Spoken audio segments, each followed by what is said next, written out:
कराची में एक और बच्ची को दरिंदगी का निशाना बना दिया गया। लाइंस एरिया में 15 साल बच्ची घर का सौदा लेने निकली तो मुलजिम ने ज्यादती का निशाना बनाया। बच्ची तशवीशनाक हालत में जिन अस्पताल में जेर इलाज है। पुलिस ने मुलजिम को गिरफ्तार कर लिया।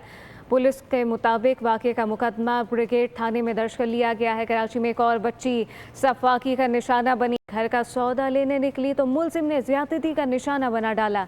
बच्ची तशवीशनाक हालत में जिन अस्पताल में जेर इलाज है। पुलिस ने मुलजिम को गिरफ्तार कर लिया है। वाक़े का मुकदमा ब्रिगेड थाने में दर्ज कर लिया गया है। पुलिस का ये बताना है वाक़े का मुकदमा दर्ज कर लिया गया। कराची में एक और बच्ची को दरिंदगी का निशाना बना दिया गया। लाइंस एरिया में 15 साल बच्ची घर का सौदा लेने निकली तो मुलजिम ने ज्यादती का निशाना बनाया।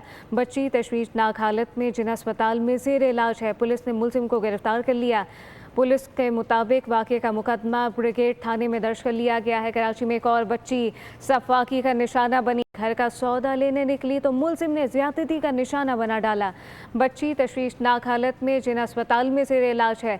पुलिस ने मुलजिम को गिरफ्तार कर लिया है। वाक़े का मुकदमा ब्रिगेड थाने में दर्ज कर लिया गया है। पुलिस का ये बताना है वाक़े का मुकदमा दर्ज कर लिया गया।